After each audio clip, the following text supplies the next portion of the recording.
ప్రభువైన యేసుక్రీస్తు శ్రేష్ఠ నామములో మరి ప్రతినిత్యం ఒక నూతనమైన మాట మనం ధ్యానం చేసుకుంటూ దేవుని సన్నిధిలో గడుపుతున్న నా ప్రియ అక్క చెల్లెలకు అన్నదమ్ములకు దేవుని పిల్లలైన ప్రతి ఒక్కరు కూడా నా హృదయపూర్వక వందనాలు. దేవుడు మిమ్మల్ని మీ కుటుంబాలు దీవించుగాక. మీ కొరకు నా ప్రార్థనలో ప్రతిరోజు నేను జ్ఞాపకం చేసుకుంటున్నాను. ఈరోజు మనం ధ్యానం చేయబోతున్న మాట చాలా సందర్భాల్లో మనం అనుకుంటాం, దేవుడు మన పక్షాన ఉన్నప్పుడు మనకు విరోధమైనది ఏది కూడా వర్తిల్లదు. ఆమేన్. మీరు పక్కన వాళ్ళకి చెప్పుకోండి, మీరు కూడా మీ పక్కన ఎవరుంటే వాళ్ళకి చెప్పండి, దేవుడు మన పక్షాన ఉండగా మనకు విరోధమైనది వర్తిల్లదు. ఎవరు చెప్పాలో తెలిసి మాట?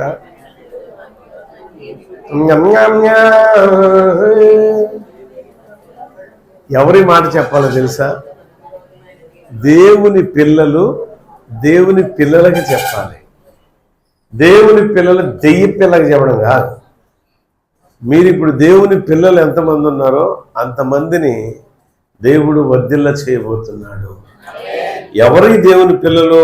దేవుని మాట వినేవు.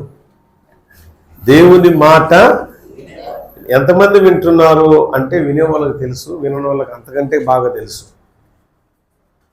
వాక్యానికి విధేయత, వాక్యానుసారమైన జీవితం ఎవరిలో ఉంటుందో వాళ్ళతో దేవుడు చెప్తున్న మాట ఇది. యెషయా గ్రంథంలో దేవునికి విరోధమైన ఏ ఆయుధము, దేవుని విరోధంగా రూపొందించబడిన ఏ ఆయుధము వర్ధిల్లదు. చూడండి, దేవునికి దేనికంట? దేవునికి విరోధంగా, దేవుని క్రియలకు విరోధంగా, దేవుని ఆలోచనలకు విరుద్ధంగా, దేవుని పరిశుద్ధమైన పరిచర్యకు విరుద్ధముగా, దేవునికే విరుద్ధముగా, దేవుని వాక్యానికి విరుద్ధముగా, దేవుని మాటకు విరుద్ధముగా, దైవ చిత్తానికి విరుద్ధముగా రూపొందించబడిన ఏ ఆయుధము కూడా ఈ ప్రపంచంలోనే కాదు, ఇహమందు పరమందు ఎక్కడ కూడా వర్ధిల్లదు. కారణం ఏంటంటే వాక్యం అంత సూటిగా ఈరోజు మనతో మాట్లాడుతుంది. పరలోక పట్టణంలో దేవుడికి విరోధంగా ఉన్నటువంటి ఒక ఆయుధం దేవుడు విసరి కొడితే ఎక్కడికి వెళ్ళాలో అర్థం కాక అయోమయ పరిస్థితుల్లో చీకట్లో సంచారం చేయింది. అదే ఘట సర్పం, సాతాను. ఒకప్పుడు వాడు దేవుని దోతే, కానీ దేవుడికి విరుద్ధమైన ఆలోచన ఎప్పుడైతే పుట్టిందో అప్పుడు ఒక్క తన్ను తనితే ఎక్కడికి ఉపయోగపడ్డాడు.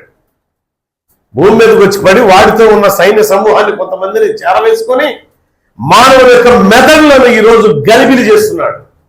ఏం చేయాలో అర్థం కాని పరిస్థితులకు మనం వెళ్తున్నామనంటే మన యొక్క మెదడు గలిబిలైపోతుందంటే మొదట ఏంటంటే మనం ఎట్టి పరిస్థితుల్లో దేవుని సన్నిధిలో నిలబడి లేము. దేవునికి విరుద్ధంగా మనం ఉన్నాం. మన ఆలోచన మీద, మన మెదడు మీద అధికారం వారిని చేస్తున్నాడంటే మనం కూడా మన క్రియలు కూడా దేవునికి విరుద్ధంగా ఉంటేనే వాడు అధికారం మన మీద చేయగలుగుతాడు. మీకు ఇక్కడ కూర్చున్న వాళ్ళు, వాక్యాన్ని చూస్తున్న వాళ్ళు ఏ కుటుంబంలో శాంతి ఉంది? సమాధానం ఒక్కసారి చెప్పండి. దేవుని కుటుంబంలో శాంతి ఉంటుంది, దేవుని బిడ్డల మధ్య సమాధానం ఉంటుంది, దేవుని బిడ్డలు నిరంతరం కూడా ప్రవర్ధమానముగా నీటి కాలువ ఓరన నాటబడిన ఒలీవ వృక్షము వలె వర్ధిల్లుతూ ఉంటారు. అంటే ఏంటంటే నీటి కాలువ ఓరలో నాటబడినదై ఆకువాడక తన కాలం ముందు ఫలించే వృక్షములను వర్ధిల్లాలి అంటే నువ్వు ఎక్కడుండాలా? నీటి కాలువ ఒడ్డునుండాలి, ఆత్మలో నడిపించబడాలి. ఎంతమంది ఈరోజు ఆత్మ చేత నడిపించబడారు? ఆత్మకు విరుద్ధంగా నడిపించబడే వారు ఎక్కువ మంది ఉన్నారు, కానీ ఆత్మానుసారమైన జీవితంలో నడిపించేవారు బహు కొద్ది మంది మాత్రమే ఉన్నారు. ఇది చాలా దుఃఖకరమైనది. ప్రియులారా, ఈరోజు వాస్తవికంగా మెరారి అనే ఒక భక్తుడు ఉన్నాడు, లేవియా వంశములో లేవి కుమారుడు. ఆయన కుమారుడు ఏంటంటే మహలి అనేవాడు ఒకడున్నాడు. ఆయన కుమారుడు మూషి అని ఒక ఆయన ఉన్నాడు. మూషికి మరల మహలి అనే ఒక కుమారుడు జన్మిస్తాడు. అంటే వీరి యొక్క పరిచర్య జీవితం ఎంత గొప్పగా ఉందో దేవుడిలో అది చెప్పాలని నేనైతే సిద్ధపడ్డా. మన దేవుని ఆత్మ ఈ స్థలానికి వచ్చే రాగానే నాతో మాట్లాడుతుంది ఏంటంటే ప్రార్థన చేసుకొని దేవుని అడుగుతుంటే దేవునికి విరుద్ధమైన లేక దేవునికి విరోధంగా రూపొందించబడిన ఏ మనుషుడు గాని ఏ ఆయుధం గాని ఎట్టి పరిస్థితుల్లో వర్ధిల్లదు. ఇది ఆనవాలుగా చెప్పువారికి అన్నాడు. ఏంది ప్రభు ఇప్పుడు దా కసరత్తు చేస్తూ ఉన్నా, ఏంటి అసలు దీనికి అర్థం ఏంటి అని మనం చాలా మన జీవితంలో చాలా మనం అనుకుంటాం. దేవునికి మనం విరుద్ధంగా ఏం నడుస్తున్నాం, భలే వాళ్ళే మనం నడవం. ఏం చేస్తున్నాం? చక్కగా ప్రార్థనకి వెళ్తున్నాం, ప్రార్థన చేస్తున్నాం, పాటలు పాడుతున్నాం, స్తుతి అర్పణ చేస్తున్నాం, స్తోత్ర బలిలాగా మన ప్రార్థన విజ్ఞాపన దేవుని సన్నిధికి చేరుతుంది. మనకు మనమే తీర్పరులం, మనకు మనమే జడ్జిమెంట్, మనకు మనమే న్యాయాధిపతులు. అవసరమైతే దేవుని న్యాయాధిపతి సింహాసనాన్ని కూడా ఆక్రమించిన వ్యక్తులుగా మనం మాట్లాడుతూ ఉంటాం. ఎలా వర్ధిల్లుతావు నువ్వు? ఎలా దీవించబడతావు నువ్వు? ప్రియులారా, మనం దీవించబడటానికి, మనం వర్ధిల్లబడలేకపోవడానికి, మనకు దీవెన రాకపోవడానికి కారణాలు అనేకం ఉంటాయి. వాటిల్లో ఒకటేంటంటే ప్రప్రథమంగా వాక్యానికి విరుద్ధంగా మనం నడుస్తాం. అంటే వాక్యాలు వినవు. మీ పక్కన వాళ్ళు చెప్పండి వాక్యం వినువని. ఈరోజు ఏం చేయాలి తెలుసా? నువ్వు వాక్యం వినాలి. నువ్వు 10 రెఫరెన్సులు లేవు ఇక్కడ నేను చెప్పడానికి. మీ చేత ఎట్టి పరిస్థితుల్లో రెఫరెన్సులు చెప్పలేను. ఈ మాట మీదే స్టాండర్డ్. అంటే వాక్యం ప్రారంభం ఇదే, వాక్యం ముగింపు కూడా ఇదే. ఆ వాక్యాన్ని చదువుతాం ఒకసారి. 54వ అధ్యాయం యెషయా గ్రంథం 17వ వచనాన్ని మనం ఒకసారి ధ్యానం చేస్తే అక్కడ రాయబడి ఉన్నది, నీకు విరోధముగా రూపొందించబడిన ఏ ఆయుధము వర్ధిల్లదు.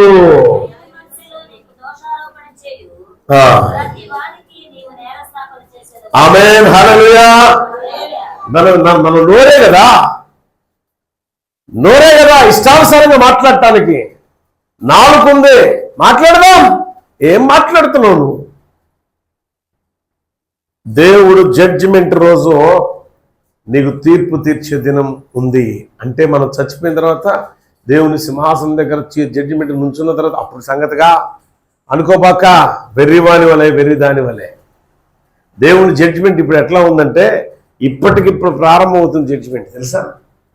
చాలా మంది జీవితాలు ఎలా ఉండేనంటే, మొన్న రాత్రి ఒక స్నేహితుడితో నేను మాట్లాడటానికి విజయవాడ పట్టణానికి వెళ్ళినప్పుడు అక్కడ ఆ మిత్రుడు మాట్లాడుతున్నాడు, అన్నగారు మిమ్మల్ని చాలా సంవత్సరాలు కలిసి, చాలా సంతోషం మిమ్మల్ని ముఖాముఖి కలిసేదాన్ని దేవుడు ఇచ్చినందుకు అన్నాడు అని మాట్లాడుతూ, అన్న ఒక ఆయనకి నేను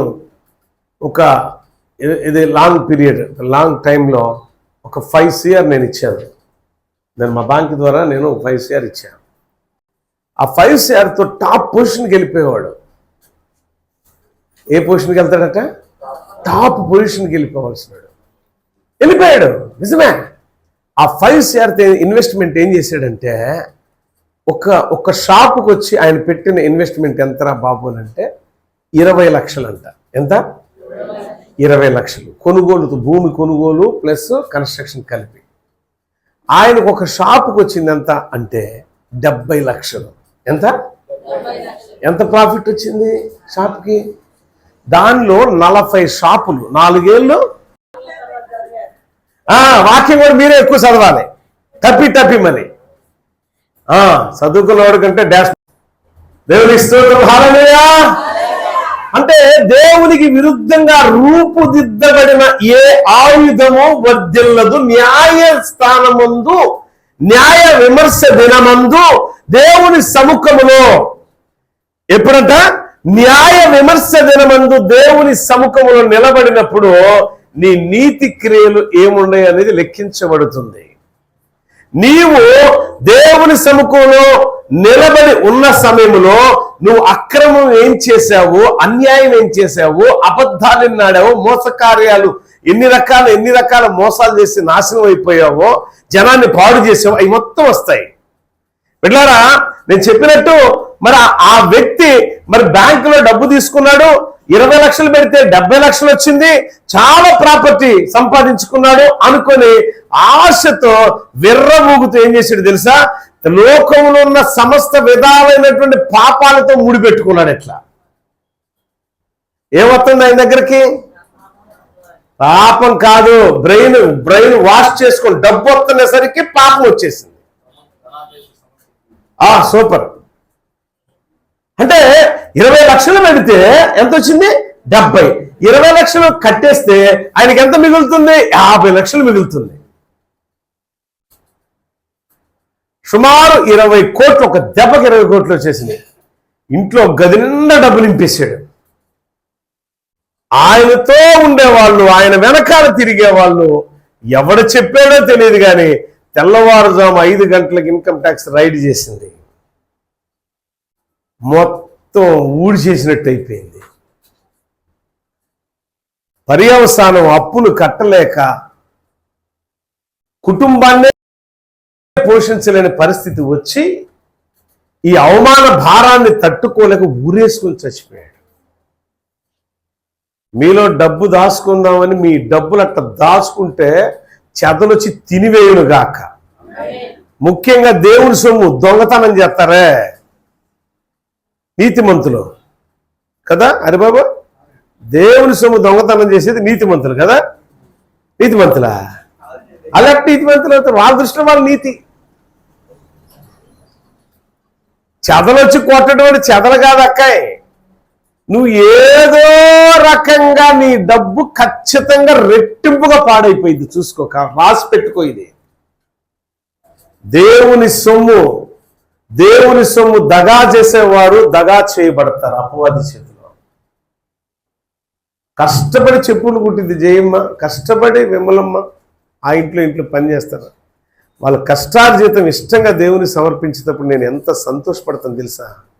దాని విలువ తక్కువే కావచ్చు, అది హృదయపూర్వకమైన అర్పణ. దాన్ని దీవించు ప్రభు. నీకు విరుద్ధంగా నీ బిడ్డలు జీవించట్లా, వాళ్ళు నీకు వ్యతిరేకంగా, వాళ్ళ సంపాదన కొద్దిగే కానీ వారిలో సంతోషం, వాళ్ళ పిల్లలకు కూడా సహాయపడతారు. కారణం అదే. నువ్వు దాచిపెట్టుకో, దేవుని సొమ్మంతా దొంగతనం చేస్తూ ఉండు, ఎక్కడ నీ దగ్గర రూపాయి నిలబడదు. అది కూడా విరుద్ధమైన ఒక ఆయుధం.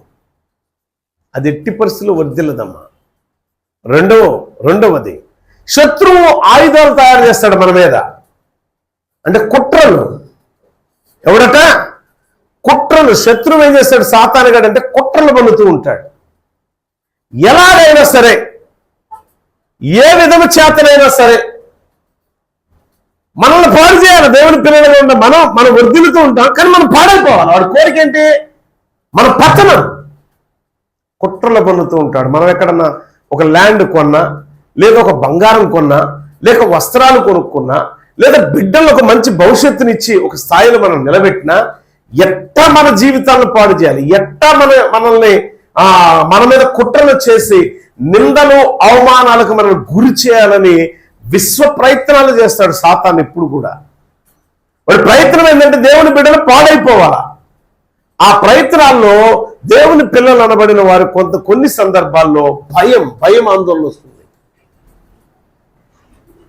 చాలా భయపడుతూ ఉంటారు. శత్రువు తయారు చేసే ఆయుధాలు అనగా నేను చెప్తున్నా కుట్రలు, కుయుక్తులు. ఏంటివి?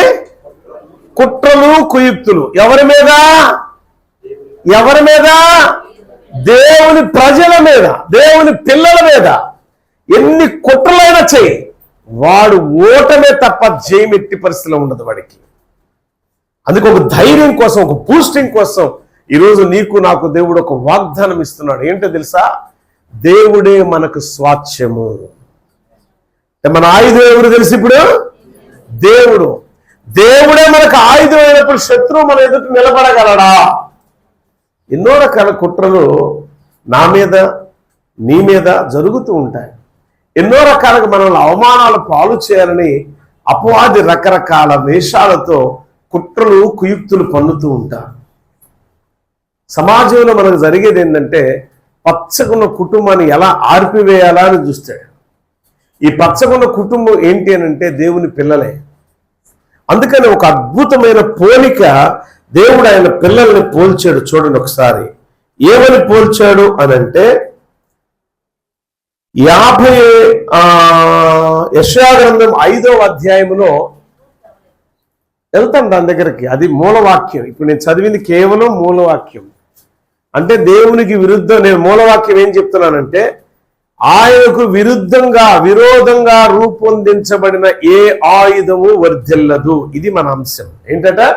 విరోధంగా తయారు చేయబడిన ఎటువంటి ఏ విధమైన ఆయుధం వర్ధిల్లదు. ఆయనకు విరుద్ధంగా అనగా ఆయన పిల్లలకు కూడా విరుద్ధంగా.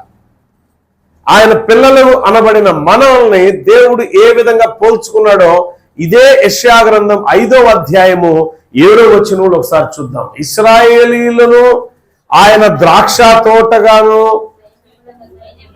సైన్యములకు అధిపతియగు యెహోవా ద్రాక్ష. అంటే ఇశ్రాయేలీయులు ఎవరంట? వినండి వినండి, చెవులు ఇటు పెట్టండి. వాక్యం మీరు చదివితే అంత అయోమయం జగన్నాథం. మీరు వినండి, నేను చెప్పే మాట వినండి. సైన్యములకు అధిపతియగు యెహోవా ద్రాక్ష తోటని ఇశ్రాయేలుగా వర్ణించాడు ఇక్కడ. అంటే ఇశ్రాయేల్ ప్రజలు ఆయన జనాంగమును ద్రాక్ష తోటగా అభివర్ణించాడు. యూదా మనుషులను ఏమని వర్ణించాడు అని అంటే యెహోవాకి ఇష్టమైన వనముగా. ఏమండి? దేనికంట? నా ముఖం చూడండి కొద్దిగా. మీరు బైబిల్ చదివితే మీ బ్రెయిన్ చాలా స్వల్పం కాబట్టి, కోడి బ్రెయిన్ కాబట్టి ఎక్కదు. అందుకని వినండి వాక్యాన్ని. ఇశ్రాయేలీయుల ప్రజల్ని దేవుడు ఏమని వర్ణించాడు అంటే యెహోవా ద్రాక్ష తోటగా. ఏమని వర్ణించాడు? ఇప్పుడు యెహోవా ద్రాక్ష తోట అంటే ఎవరు? ఇశ్రాయేల్ ప్రజలు. మన యూదా ప్రజల్ని ఏ విధంగా వర్ణించాడు అంటే ఆయనకి ఇష్టమైన వనముగా, తోటగా. వనమన్న తోటే, ఆయనకి ఇష్టమైన తోటగా. అంటే యూదా ప్రజలు, ఇశ్రాయేల్ ప్రజలు, ఈ వాక్యాన్ని వీక్షిస్తున్న దేవుని ప్రజలు అనబడిన వారు దేవునికి ఇష్టమైన ఒక వనము, దేవునికి ఇష్టమైన ద్రాక్ష తోటగా అభివర్ణించాడు. ఆయన తోటను ఎవడైనా పాడు చేస్తే ఆయన ఊరుకుంటాడా? ద్రాక్ష తోట నరికేద్దామని శత్రువు వస్తాడు ఆయుధాలు తయారు చేసుకొని. యెషయా గ్రంథం 54వ అధ్యాయం 17వ వచనాన్ని మాట్లాడుతున్నాయి ఇప్పుడు మళ్ళా. ఆయనకు విరుద్ధంగా రూపొందించబడిన ఒక ఆయుధంతో ఆయన తోటలోనికి ప్రవేశిస్తాడు ఒక దుష్టుడు. ఆ మధ్యకాలం రాజధాని వచ్చిన కొత్తలో కొంతమంది ఒకరి మీద ఒకరు ఈర్ష్య ద్వేషాలు ఉంటే ఇదివరకు రోజుల్లో కూడా పగలు ప్రతీకారాలు ఉండవాలని చేస్తుంటే వాములు తగలబెట్టేవాళ్ళు, గడ్డి వాముల్ని. అర్థమైందా? అరటి తోటలు తగలబెట్టేవాళ్ళు, అరటి తోటలు నరికేసేవాళ్ళు. అంటే ఇష్టమైన వాడు బాగా వర్ధిల్లుతున్నాడు ప్రక్కనోడు అంటే వాడి మీద ఈర్ష్య కలిగిన వాడు, శత్రుభావం కలిగిన వాడు, కుట్ర పన్నాల్సిన వాడు సరైన ఆయుధాలతో రాత్రికి రాత్రే దాన్ని పడగొట్టేస్తాడు. కారణం ఏంటంటే కాపలాదారుడు అక్కడ నోరున్న వాడు. చెప్పండి, కాపలాదారుడు అక్కడ. నువ్వు ఒక తోట వేసుకున్నావు, ఆ తోటలో కాపలాదారుడు లేకపోతే శత్రువు వస్తాడు, తోట మొత్తం నరికేద్దాం అనుకుంటాడు. కాపలాదారుడు ఉంటే నరకగలడా? ఇక్కడ ఆ యొక్క ద్రాక్ష తోట అనబడిన, ఇష్టమైన వనము అనబడిన వ్యక్తులు ఎవరంటే మనమే. దేవుని స్తోత్రం చెప్తాం. హల్లెలూయా. అంటే దేవుని యొక్క ద్రాక్ష తోటను పాడు చేయాలనుకున్నా, దేవుని యొక్క వనమును నరికి వేద్దామనుకున్నా దానికి రక్షకుడైన వాడు మహా గొప్ప దేవుడు కాబట్టి ఆ యొక్క శత్రువుకి సాధ్యపడే పని కానే కాదు. వాడు ఎలాంటి బలమైన ఆయుధాలు తయారు చేసుకున్నా ద్రాక్ష తోటను ఎట్టి పరిస్థితిలో నరికివేయలేడు. దేవుని యొక్క వనాన్ని ఎట్టి పరిస్థితిలో పాడు చేయలేడు. కారణం దానికి గాడ్ ఎవరంటే దేవుని దూతలైతే, దానికి యజమానుడు ఎవరంటే దేవుడే. అంటే ఇప్పుడు మనం ఎవరి ప్రజలు, ఎవరి సొత్తు? మనం బైబిల్ గ్రంథంలో చోట రాయబడింది కదా, యెషయా గ్రంథంలో నీవు నా సొత్తు, యు ఆర్ మై ప్రాపర్టీ. దేవుని సొత్తు అయిన ప్రజలు మనం, ఇష్టమైన ప్రజలు మనం. ఇష్టమైన ప్రజలకు కష్టం వస్తే దేవుడు ఊరుకుంటాడా? నువ్వే ఇష్టంగా ఎక్కడెక్కడో అప్పులు తెచ్చి, మీ పోలికి చొప్పున చెప్తున్నా, మీ ఆలోచనలు తగినట్టు చెప్తున్నా, ఎక్కడెక్కడో అప్పులు చేసి లక్షలు లక్షలు తెచ్చి ఓ మిరప తోట వేసావు. ఫర్ ఎగ్జాంపుల్, మిరప తోట వేసిన వాళ్ళు ఎప్పుడైనా గమనించండి, అదంతా పంటకు వచ్చాక కాయంతా కూడా పంటకొచ్చి చేతికొచ్చి అది కోపించి అది ఆరబెట్టిన దాకా రైతు కాపలాదారుడుగా వ్యవహరిస్తాడు అక్కడ. కారణం ఏంటి చెప్పండి? ఎందుకని? సొత్తే. ఏ శత్రువు వచ్చి ఏం కాజేసిపోతాడు అని మంచాలు అక్కడ వేసుకుని పడుకుంటారు. తెలుసా మీకు? కాపలా వాళ్ళు ఉన్నారు కాబట్టి దొంగలు రాగలుగుతాడా? నీ జీవితానికి కాపలా ఉందా? నీ బ్రతుక్కుందా కాపలా? దేవుడు ఒలీవ మొక్కతో పోల్చాడు, ద్రాక్ష మొక్కతో పోల్చాడు మనిషిని. ద్రాక్ష మొక్కగా ఆయనలో అంటుకట్టబడిన మనకు కాపలా ఉందా? అసలు అంటుకట్టబడ్డామా లేక నటించే వ్యక్తులుగా మనం ఉన్నామా? క్రీస్తులో అంటుగట్టబడితే 30ంతులుగా 60ంతులుగా 100ంతులుగా ఫలింప చేయబడతాం. క్రీస్తులో అంటుగట్టబడక మనం దేవునికే మాటలో విరుద్ధత, పరిచర్యలో విరుద్ధత, ఆలోచనలో విరుద్ధత, తలంపుల్లో విరుద్ధత, క్రియల్లో విరుద్ధత ఉంటే దేవుడు మనల్ని వర్ధిల్ల చేస్తాడా? ఎంత మాత్రం దేవుడు వర్ధిల్ల చేయడు బిడ్డలారా. ఈరోజు ఆయన ద్రాక్ష తోట వలె మనం ఉన్నామే అంటే, ఆయన ద్రాక్ష తోట వలె మనం ఉండాలంటే మనం ఎక్కడుండాలి? ఇప్పుడు ఆయనలో, ఆయనతో, ఆయన సముఖంలో ఉండాలి. మరి ఇక్కడ ఒక అబ్బాయి ద్రాక్ష మొక్క పస 4 ముక్కలు 5 ముక్కలు చేసి నాటాడంట. ఇప్పుడు అది పరీక్ష, మొక్క వచ్చిద్దా రాదా? దాన్ని ఏం చేయాలి? రోజు అది ఫలించాలంటే ఏం చేయాలి? రోజు ఇంటికి నిద్రపోతా ఉండాలి. ఏం చేయాలి? నీళ్ళు పోతే సరిపోద్దా? ఎరువేయరా? నీకు ఫుడ్ లేదా? నీకు నూనె లాగా సరిపోయింది? నీకు గాలి పీల్చే పని లేదా? నీకు ఎదగాలంటే ఏం చేయాలా? మనిషి ఎదగాలంటే ఏం చేయాలా? ఆహారం ఉండాలి, నీళ్లు ఉండాలి, మంచి గాలిని తీసుకోవాలి, చెడునంతా లోన నుంచి బయటికి పంపించేసేయాలి. అప్పుడు మనం ఆరోగ్యంగా ఉంటాం. అలానే మొక్క పెంచేటప్పుడు కూడా అలానే ఉంటుంది. మనం అంటే ఆయన ప్రజలు అనబడిన మనము దేవుని ద్రాక్ష తోటైతే, ఆయన బిడ్డలైన మనము దేవునికి ఇష్టమైన వనమైతే మనం ఎలా బ్రతకాలి? ఆ వనములో ఏదైనా విరుద్ధమైనది కనపడితే ఆయన నరికి ఎక్కడేస్తాడు? అగ్నిలో పడేస్తాడు. మనం ఆయనలో అంటుకట్టబడాలంటే ఆయన విధేయత నేర్చుకోవాలి. ఆయనలో అంటుకట్టబడాలంటే ఆయనకు లోబడే మనసు మనకు ఉండాలి. ఆయనలో అంటుకట్టబడాలంటే ఆయన వాక్యానికి విరుద్ధంగా ఉండాలి. ఆయనకి ఎంత మాత్రం వ్యతిరేకంగా మనం ఉండకూడదు. అప్పుడు మనం వర్ధిల్లుతాం. శత్రువు ఆయుధాలు తయారు చేసే శత్రువు వర్ధిల్లుడు. వర్ధిల్లంది కాక న్యాయ విమర్శ దినమందు దేవుని సముఖమందు వాడు నిలబడితే దేవుడు వాడిని అంతమంది కాల్చేస్తాడు. దేవుని తోటలో ఉండాలనుకుంటున్నావా? దేవునితో కలిసి అంటుకట్టబడాలని అనుకుంటున్నావా? అయితే దేవుడు ఈరోజు ఒక వాగ్దానం ఇస్తున్నాడు, ఒక స్వాచ్ఛంగా ఒక బలమైన మాట ఇస్తున్నాడు. చూడండి, 43వ అధ్యాయం యెషయా గ్రంథములో యాకోబు ద్వారా దేవుడు మాట్లాడుతున్న మాట మనం ఒకసారి చూద్దాం బిడ్లారా. 3వ వచనం 4వ వచనం చదువుదాం. 43 వచనము మరలా వెంటనే దాని కింద 4వ వచనం ఉండిద్ది. అదొకసారి చదువుదాం. చదవండమ్మా.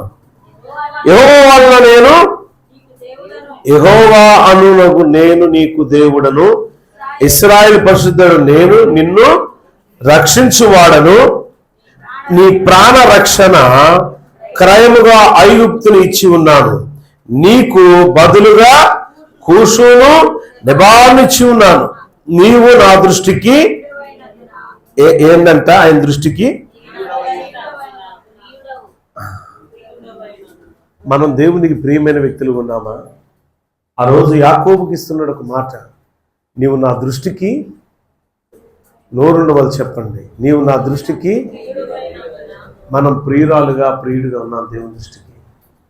మనం ఒక మనిషి ప్రేమను ఒక వ్యక్తిని మనం లోకంలో సంపాదించుకోవాలంటే మన దగ్గర ప్రేమ ఉండాలండి.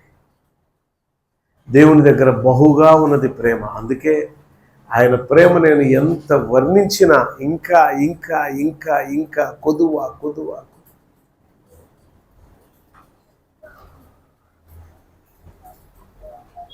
ఆ కొదువలానే ఉండిపోతుంది. ఎన్ని పాటలు ఆయన ప్రేమ గురించి రాసిన, ఇంకా రాయాలి, ఇంకా బ్యాలెన్స్ ఉంది. ఈ జీవితానికి ఆయన ప్రేమ వర్ణించలేను. అంత గొప్ప ప్రేమ నీ పట్ల దేవుడు చూపిస్తుంటే, అంత గొప్ప ప్రేమ చూపించే దేవుని పట్ల నువ్వెందుకు ప్రేమతో కూడుకున్న క్రియను చేయలేకపోతున్నావు? ఒక విశ్వాసమని అనుకుంటూ, నీ దృష్టిలో నువ్వు గొప్ప విశ్వాసనని అనుకుంటూ, నీ దృష్టిలో నువ్వు గొప్ప ప్రార్థన వీరుడును, యోధురాలను అనుకుంటూ ఎందుకు నిన్ను నువ్వే డ్యామేజ్ చేసుకుంటున్నావు? డ్యామేజ్ అయిన ఏ మొక్కనైనా రైతు ఉంచుతాడమ్మా? పురుగు పట్టే మొక్కను ఉంచుతాడా? ఆహా, ఎంత చక్కగా అందమైన పురుగులన్నీ కూడా దీనికే పట్టిని, ఇది ఇంకా పురుగు పట్టునుగా అక్క అంటాడా? నరికి ఏం చేస్తాడు దాన్ని? నోరున్న వాళ్ళు చెప్పండి. మరి మన బ్రతుకేమవుతుంది? సరిగ్గా క్రీస్తులో ఫలించకపోతే మన బ్రతుకేమవుతుంది? అగ్నిలో పడవేస్తారు అని చెప్పి తెలిసి కూడా కొంతమంది మహాభక్తులు అనబడే వ్యక్తులు ఏమనుకుంటారంటే, నా మట్టుకు నేను మహాభక్తురాలను, నేను భక్తుడను అని అనుకుంటూ వాళ్ళే న్యాయస్థానం మీద కూర్చున్న, న్యాయ సింహాసనం మీద కూర్చున్న ఆ న్యాయాధిపతి చేయవలసిన తీర్పు మనమే తీర్చేసుకుంటాం. అటువారు దేవుని స్తుతించండి ఒకసారి. హల్లెలూయా. ఎట్టారు వాళ్ళు దేవుని స్తుతించలేరు, అందుకే మౌనం ఉండాలి. దేవుని స్తోత్రం. హల్లెలూయా, హల్లెలూయా. సో ఇప్పుడు మనం ఏం చేయాలా? దేవుని వనములో, దేవుని తోటలో ఒక మొక్క వలె, ఆయన అంటు కట్టబడిన మొక్క వలె మనం ఆయనలో అంటు కట్టబడాలంటే ఆయన వలె ఫలించాలి, ఆయన వలె నడవాలి, ఆయన వలె జీవించాలి. అప్పుడు జీవించిన వ్యక్తికి, ఆయనలో బ్రతికే వ్యక్తికి, ఆయన కోసం జీవించే వ్యక్తికి, ఆయనలో ఉన్న వ్యక్తికి ఒక బలమైన వాగ్దానం దేవుడు ఏం చేస్తాడంటే, నీవు నాకు, ఇక్కడ రాయబడింది 4వ వచనం చూడండి ఒకసారి, నీవు నా దృష్టికి ప్రియమైన వాడవు కనుక గనుడవైతివి కనుక నేను నిన్ను ఏం చేస్తున్నాడట అంటే, ఇలాంటి వాళ్ళని, ఆయనలో ఉన్న వారిని ఏం చేస్తాడు ఆయన? ఆ ప్రేమించే వ్యక్తి జోలికి ఎవడన్నా వస్తే ఊరుకుంటాడా దేవుడు? చాలా మంది మీ భార్య, మీ పిల్లలు ఉన్నారు, మగ పిల్లలకు చెప్తున్నా, మీ భార్య పిల్లల మీదకి ఎవడన్నా వస్తే ఇట్లా చేతులు కట్టుకుని నాకేం తెలియదు అమ్మాయి చక్రవర్తి అన్నట్టుగా ఉంటావా, పోరాడతావా? చెప్పండి. అంటే మౌనంగా ఉండాలంటే మీరు పోరాడరా?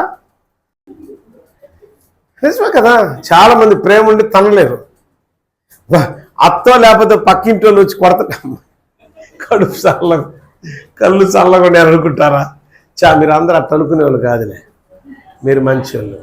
అదేవిధంగా వీళ్ళు పాపం మిమ్మల్ని కొట్టలేరు కదా. అంటే కొట్టేవాళ్ళు కొంతమంది ఉన్నారులే, కానీ కొట్టలేని వాళ్ళ పరిస్థితి ఏం చెప్పుకుంటారంటే, బాగా కోపం, అమ్మయ్యా కడుపు చల్లగా ఉంది ఇప్పుడు. ఎందుకు? భర్తను తన్నినందుకు.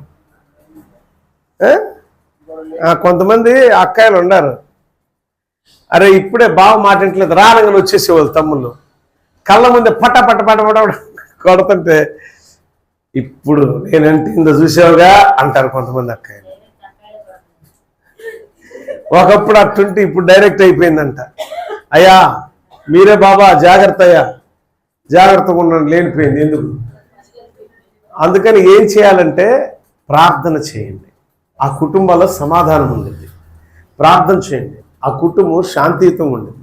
ప్రార్థన చేయండి, అక్కడ ప్రేమ పుట్టింది. ఆ ప్రార్థన లేకపోతే అన్ని విరోధమైన కార్యాలే. అంటే దేవునికి విరోధమైన నోరుండవాలి చెప్పండి. దేవునికి విరోధమైన ఆయుధమే నువ్వు. దేవుడు విరిచేస్తాడు, జాగ్రత్త. ఇక్కడ ఏమంటున్నాడు? ఇష్టమైన వ్యక్తిని కష్టపడకుండా సంతోషంతో, ఒక ఆదరణ, ఒక ఓదార్పుతో, ఒక బలమైన మాట ప్రభు ఏమని పలుకుతున్నాడు తెలుసా? నీవు నాకు ఇష్టమైన వాడవు, నీవు నాకు ప్రియమైన వాడవు, అందుకే నేను నిన్ను ప్రేమిస్తున్నా. ఎందుకు ప్రేమిస్తున్నావు? నువ్వు నాకు ఇష్టమైన క్రియలు చేస్తున్నావు, నువ్వు నాకు ఇష్టం వచ్చిన రీతిలో నడుస్తున్నావు, నీవు నాకు విధేయతగా ఉన్నావు, నీవు నా మాటకు లోబడుతున్నావు, నా అధికారానికి లోబడుతున్నావు, అందుకే నువ్వు నాకు ప్రియమైన వ్యక్తిగా మారిపోయావు. భయపడబాక, మళ్ళీ చెప్తున్నా, భయపడబాక, నేను నీకు తోడై ఉన్న బిడ్డ అని దేవుడు చెప్తున్నాడు. నేను చెప్పట్లా, దేవుడు చెప్తున్నాడు, నేను నీకు తోడై ఉన్నా, దేనికి భయపడబాక. ఎందుకు తెలుసా? నేను నిన్ను ప్రేమిస్తున్నా. యేసయ్య నిన్ను ప్రేమించాలంటే, నువ్వు యేసయ్యను ప్రేమించాలి. మనం ప్రేమించకుండా ఎదుటివారి నుంచి ప్రేమ పుట్టదండి. మనలో ప్రేమ ఉంటే, మన ప్రేమ యథార్థమై ఉంటే, మన ప్రేమ నీతియుక్తమైనది అయితే, మన ప్రేమలో నిజాయితీ ఉంటే, ఆ ప్రేమ ఎప్పుడు ఎన్నటెన్నటికి ఓటమి రుచి చూడదు. దేవుని స్తోత్రం, హల్లెలూయా. నా ప్రేమలో నీతి ఉన్నది, నా ప్రేమలో యథార్థత ఉంది, నా ప్రేమలో యథార్థతే కాదు నిజాయితీ ఉన్నది. నా ప్రేమ లోబడే ప్రేమ, నా ప్రేమ నా దేవుని మాట వినే ప్రేమ. అందుకే నా దేవుడు నన్ను ప్రేమిస్తున్నాడు. నిన్ను ప్రేమిస్తున్నాడా దేవుడు? ఒక్కసారి అలా కళ్ళు మూసుకొని ఒక్క క్షణం నిజంగా నువ్వు దేవుడిని ప్రేమిస్తున్నావా? నీ క్రియల ద్వారా, నీ విశ్వాసం ద్వారా, నీ తలంపుల ద్వారా, నీ ఆలోచనల ద్వారా దేవునికి ప్రియమైన వ్యక్తిగా ఆయన వనములో, ఆయన ద్రాక్ష తోటలో అంటుగట్టబడిన వ్యక్తిగా నీ ఉంటే ఏ ఆయుధము నీ మీదకి రాదు. దేవుని స్తోత్రం. హల్లెలూయా. ప్రియులారా, ఆయన జడ్జిమెంట్ దినము ఉన్నది ఒకటి. ఆ ఒక్క దినము చాలు నీ బ్రతుకు బయట పెట్టడానికి.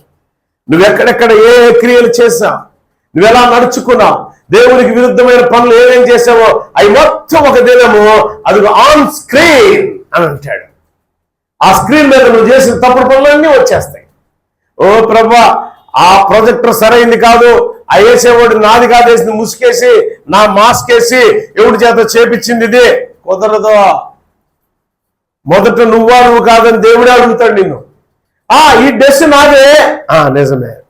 ఇక్కడ ఈ మచ్చను అందుకే గవర్నమెంట్ కూడా a mole on right hand అంటారు. అంటే identification. A mole on nose, a mole on left leg, ఏదో ఉంటుంది. అంటే మనకి ఎక్కడ పుట్టుమచ్చ ఉందో, ఐడెంటిఫికేషన్ మార్క్ ఉందో, అది గవర్నమెంట్ ఎలా చెప్తారో మన ఐడెంటిఫికేషన్ మార్క్ దేవుడు చూపిస్తాడు. అట్లా ఇది నీదే కదా, అవును నాకు అక్కడ మచ్చ ఉంది, వాస్తవమే, ఓకే. ఆ రోజు హాస్పిటల్లో ఉంది నువ్వే కదా, నిజమే. ఆ రోజు మరి వాళ్ళకి బట్టలు లేని వాళ్ళకి బట్టలు ఇచ్చింది నువ్వు కదా, నేనే. అంటే దేవుడు అన్నీ చూపిస్తాడు, మంచి చెడు చూపిస్తాడు. చూపించినప్పుడు మనం ఏమనుకుంటాడు, పొంగిపోతూ ఉంటాం. మంచి చూపించినప్పుడు పొంగిపోతాం, చెడైతే మాస్క్ అయి పెట్టారు, ఇది నాది కాదు అంటాం. అంటే మనం జడ్జిమెంట్ ఎలా తెచ్చుకుంటాం? 100కి 1000, 100కి 1000% మనం నీతివంతులం. 100 మార్కులు కూడా కాదు, 1000 మార్కులు తప్పు మార్కులు వేసేడు. నేను 100కి 1000% మంచిగా చేస్తే వీడు 100కి 10 మార్కులు ఎత్తాడంటాడింది, తూచిది నాది కాదంటాం మనం. సో అలా ఉండదు దేవుని దగ్గర. దేవునికి విరుద్ధమైన క్రియలే దేవునికి విరుద్ధమైన ఆయుధం. దేవునికి విరుద్ధమైన క్రియలు నీలో ఉంటే ఆయనకి వ్యతిరేకమైన ఆయుధం నువ్వే. అది ఎంత మాత్రం వర్ధిల్లదు. బట్ దేవునికి ప్రియమైన వ్యక్తిగా ఉంటే నీకు వ్యతిరేకంగా రూపొందించబడే ఏ ఆయుధం, శత్రువు చేసే ఏ కుట్ర కానీ, ఏ కుయుక్తి కానీ, ఎటువంటి దురాలోచన కానీ ఎంత మాత్రము నీ మీద గెలుపు ఉండనే వాటికి ఉండదు. ఒకవేళ శత్రువు బలమైన వాడని నువ్వు అనుకుంటున్నావా, శత్రువు నిన్ను బాగా కృంగదీస్తున్నాడని నువ్వు అనుకుంటున్నావా, ఆ శత్రువు యొక్క బలాన్ని ఓడించగలిగిన సమర్థుడు నువ్వు, నేను, మీరు నమ్ముకున్న దేవుడు. ఆమేన్, హల్లెలూయా. ఎంత మాత్రం వాడికి గెలుపు ఉండదు. 44వ అధ్యాయం మొదటి 4 వచనాలు చూద్దాం. చూడండి, యెషయా గ్రంథంలో అది చెప్పుకొని మనం ముగించేద్దాం. అయినను నా సేవకుడు యాకోబు, నేను ఏర్పరచుకుని ఇశ్రాయేలు వినుము. ఇశ్రాయేలు అనగా ఇందాక చెప్పాను నేను. అబ్బా, ఎంతమంది గుర్తుందో? దేవునికి స్తోత్రం. హల్లెలూయా. మరి యూదా అనగా, అబ్బా, మీరు చాలా పర్ఫెక్ట్గా ఉన్నట్టున్నారా విమలమ్మ? బాగా పర్ఫెక్ట్గా ఉన్నారు కదా వీళ్ళు. ఇప్పుడు విమలమ్మే చెప్పిద్ది, ఇశ్రాయేలు అనగా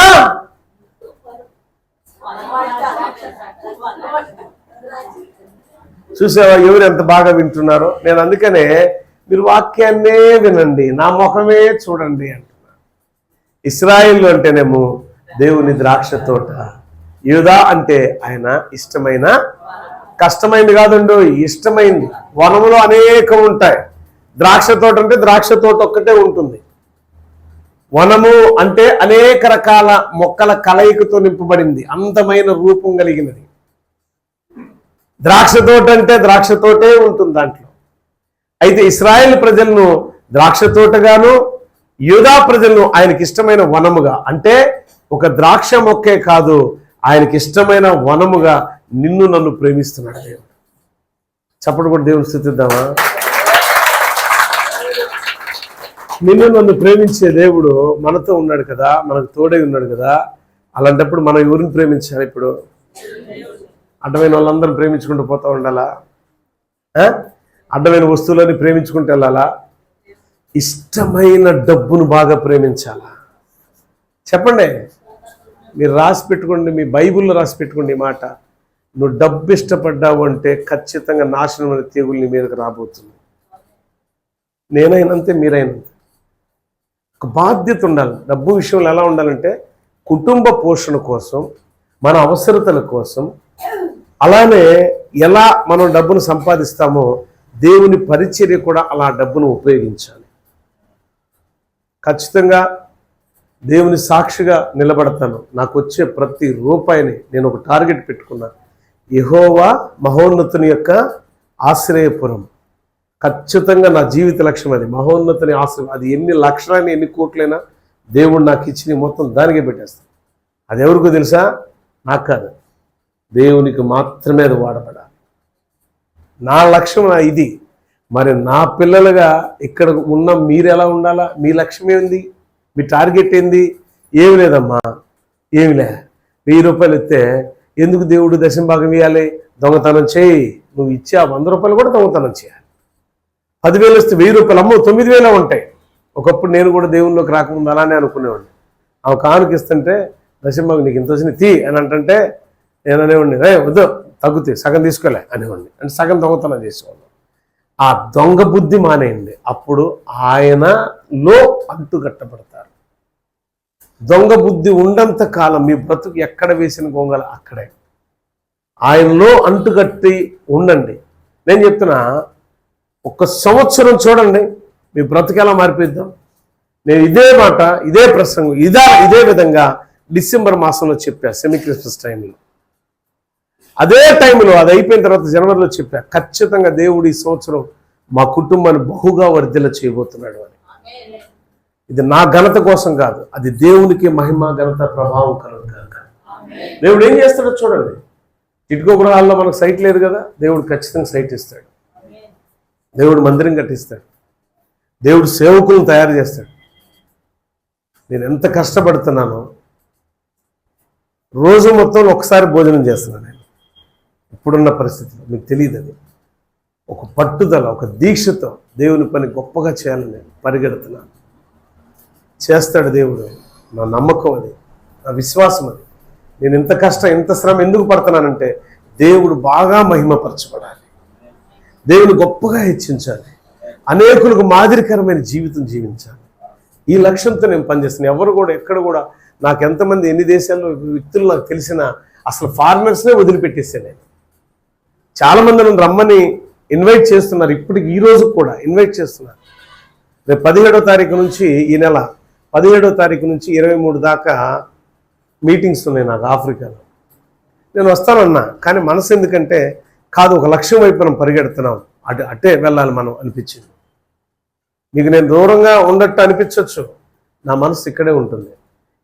గుర్తుంచుకోండి. అలా ఒక లక్ష్యంతో పనిచేయండి. దేవుడు మీ మీదకి శత్రువు ఎన్ని రకాలుగా కొన్ని సినిమాల్లో మనం చూస్తూ ఉంటాం కదా, కనీసం వాళ్ళ పక్షులు చూస్తా సినిమా నేను చూడండి అని అనబాక, నుట్టిదే అడ్వర్టైజ్మెంట్లన్నా చూస్తాం మనం టీవీ పెట్టుకున్నప్పుడు. జయమ్మ కరెక్టే కాదా? అది అంటే ఆ అడ్వర్టైజ్మెంట్లో ఒక హీరో ఏం చేస్తాడంటే ఇట్లా లేపుతాడు కత్తి. ఆ కత్తి కోణాలు ఇన్ని రకాలుగా ఉంది, ఆ కత్తి ఇలా రూపొందించబడింది అంటారు. అబ్బా ఏమిలా ఒక మనిషిని అట్లంటే తలలు తెగిపోతాయి, ఆ పొట్టలో ప్రేగులు కూడా బయటకు వస్తాయి, రకరకాలుగా చెప్తాడు. మనిషి ఇలా అయిపోతాడని. సో నేను చెప్తున్నా, వాడు ఎలాంటి ఆయుధం తయారు చేసినా నీ జీవితాన్ని పాడు చేయాలి, నీ బ్రతుకును పాడు చేయాలి, నీ కుటుంబాన్ని పాడు చేయాలని ఎంత మాత్రం వాడు సక్సెస్ కాడు. శత్రువు అనేవాడికి సక్సెస్ లేదు, ఆయన బిడ్డలైన మనకు సక్సెస్ ఉంది. మనకు విజయం కానీ మన శత్రువుకి ఏమాత్రం విజయం లేదు. అందుకని ఎలా ఉండాలా?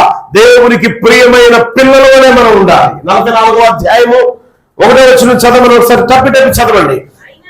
నా సేవకుడైన యాకోబు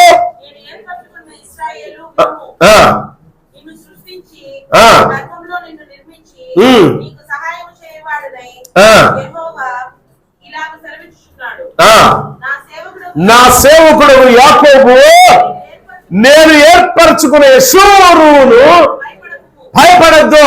యాకోబు పేరు ఇంకొక పేరు, అది ఇశ్రాయేలు నుండి యెషూరును. యెషూరును అనే అంశం మీద ఒక దినం మాట్లాడే ఎపిసోడ్ ఉండింది. మన CWPF ఛానల్లో యెషూరూను అని టైటిల్తో ఉండేది, వాక్యం వినండి. ఇక్కడే ఉన్నాడంటే భయపడద్దు. ఎందుకు భయపడదు? ఇశ్రాయేల్ అంటే ఎవరు? ఆయన ద్రాక్ష తోట. యూదా అంటే ఎవరు? ఆయనకి ఇష్టమైన వనం. అంటే ఇష్టమైన వ్యక్తులను ఆయన ప్రేమిస్తాడు. ప్రేమించే వారి మీద శత్రువు దాడి చేస్తే చూస్తూ ఊరుకునేవాడు నా దేవుడు కాదు. మన దేవుడు శక్తిమంతుడు, మన దేవుడు బలవంతుడు. శత్రువు బలాన్ని అణగద్రొక్కగలిగిన సర్వశక్తిమంతుడు మనం నమ్ముకున్న దేవుడు. అలాంటి దేవునికి ఎలా ఉండాలి? మనం ఇష్టమైన వారిగా ఉండాలి. ఆయన ఇప్పుడు ఒక ప్రామిస్ చేస్తున్నాడు, మీకు ఒక వాగ్దానం ఇస్తున్నాడు దేవుడు. భయపడద్దు, ఎంత మాత్రం కృంగిపోవద్దు. కారణం ఎందుకు భయపడద్దన్నాను అంటే, ఎందుకు కృంగిపోవద్దన్నాను అంటే, శత్రువు రకరకాల ఆయుధాల రూపాలు ఉండొచ్చు, కుట్రలు ఉండొచ్చు, కుయుక్తులు ఉండొచ్చు, అవమానకరమైనవి, హేయకరమైనవి, విరుద్ధమైన ప్రతి క్రియ రకరకాల రూపాల్లో నిన్ను పాడు చేయాలని చూసినా, ఆడు ఎన్ని రకాల రూపాల్లో వచ్చినా ఎంత మాత్రం వాడు వర్ధనుడు. కారణం ఏంటంటే, నేను నిన్ను ప్రేమిస్తున్నాను, నేను నిన్ను ప్రేమిస్తున్నాను కనుకనే నీ మీదకు ఎటువంటి ఆయుధం పని చేయదు. ద్రాక్ష తోటను పాడు చేద్దామని ఎన్ని రకాలుగా ఆ ఖడ్గాలు రూపొందించుకొని వచ్చినా ద్రాక్ష తోటలోని కాదు కదా, ద్రాక్ష తోట వైపు చూపు కూడా పడకుండా చేయగలిగిన సమర్థుడు మనం నమ్ముకున్న దేవుడు. ఇప్పుడు చెప్పండి, మరి అంత ప్రొటెక్షన్ ఇచ్చే దేవునికి మనమేమి ఇవ్వాలి? ప్రేమతో కూడుకున్న మన క్రియలు ఉండాలి, సమాధానంతో కూడుకున్న ప్రార్థన జీవితం ఉండాలి, ఒక స్తుతి అర్పణ నైవేద్యం మనం అర్పించే వారిగా మనం ఉండాలి. ఎలా ఉంటున్నామంటే బిడ్డలారా, ఒక సేవకుడు ఒక ఆత్మీయ తండ్రికి చెప్తే ఇక్కడ కూర్చున్న వాళ్ళందరిలో, చూస్తున్న వారిలో ఎలా ఉంది ఈ రోజునంటే, ఆత్మీయత లేదు, పరిశుద్ధత లేదు, నీతి లేదు, యథార్థత లేదు. నేను ఒక ప్రార్థన చేస్తాను, గొప్పతనం కోసం చెప్పలేదు, దేవుడు నన్ను క్షమించును కాదు, గొప్పతనం అయితే నేను ఎప్పుడు ఒక మాట అంటా, నా నీతి విశ్వాస యథార్థతను బట్టి నాకు ఫలమివ్వు ప్రభు అని దావీదు చేసిన ప్రార్థన నేను చేసుకుంటాను.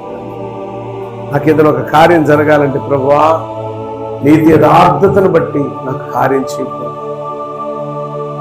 ఈ రోజు వరకు ఓటమి లేదు నా ప్రభు దగ్గర చేసిన ప్రార్థన. ఇది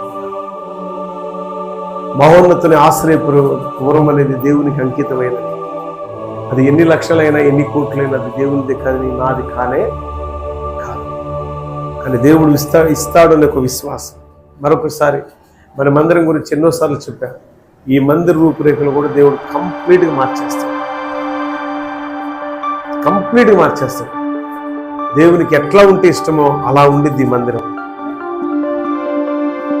మొత్తం దేవుని మీద ఆధారపడి అడుగులు వేస్తున్నాను. ఎందుకు దేవుని మీద ఆధారపడ్డాను అంటే, ఆయన ఏదైనా చేయగలిగిన సమర్థుడు, మనుషుల మీద కాదు. చేతిలో ఉన్న 100 రూపాయలు కానుకేస్తే డబ్బట్ట పట్టుకొని ఉండే మైండ్ నాది కాదు. మరి మీరు అలా ఉన్నారో, అలా ఉండి దేవునికి విరుద్ధమైన ఆయుధంగా మీరు తయారవుతున్నారో, ప్రార్థన లేకుండా దేవునికి విరుద్ధమైన ఆయుధంగా తయారవుతున్నారు, పరిచర్య లేకుండా దేవునికి విరుద్ధమైన ఆయుధంగా మందిర పరిచర్య చేసే వాళ్ళు కరువు అయిపోయారు. డైలీ వచ్చి ప్రార్థన చేసుకునే వాళ్ళు కరువు అయిపోయారు. ఈ కరువు, ప్రార్థన చేసే వాళ్ళు కరువు అయ్యారు, పరిచర్య చేసే వాళ్ళు కరువు అయ్యారు అన్నది చూసావా? అది నీ ఇంటిలోకి, నీ ఒంటిలోకి ఆ కరువు రాకుండా చేసుకో. ఇంటిలో కరువు, ఒంటిలో కరువు అంటే అర్థమైందా? వివరణ చెప్పాలా? అర్థము కాని వాళ్ళకి చెప్తున్నా. ఇంటిలో కరువు అంటే సమాధానం ఉండదు, ప్రేమ ఉండదు, ఆశీర్వాదాలు ఎంత మాత్రం ఉండనే, డబ్బులు కూడా ఉండవు. ఒంటిలో కరువు అంటే ఆరోగ్యం ఉండదు, ఆయుష్కాలము అన్నీ కరిగిపోతూ ఉంటాయి. అలా మనం ఉండకుండా ఉండాలంటే ఆయన ప్రేమించేవారి ఉండాలి, ఆయన పరిచయం చేసే వ్యక్తులు ఉండాలి, ఆయన ద్రాక్ష తోటలో మనం కూడా ఉండాలి. వనములో, ఆయనకి ఇష్టమైన వనములో ఒక చిన్న మొక్క వలె అన్నా మనం ఉండాలి. అలా కోరుకోండి, దేవుడు మీ కుటుంబాలను మిమ్మల్ని వర్ధిల్ల చేస్తాడు. అంతేగాని మీ క్రియల ద్వారా, మీ ఆలోచనల ద్వారా దేవునికి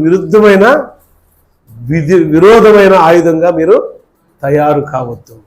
దేవునికి ఇష్టంగా ఉండండి, ఆయన చేతి పనిముట్టుగా బలమైన సాధనంగా దేవుడు నిన్ను తయారు చేస్తాడు.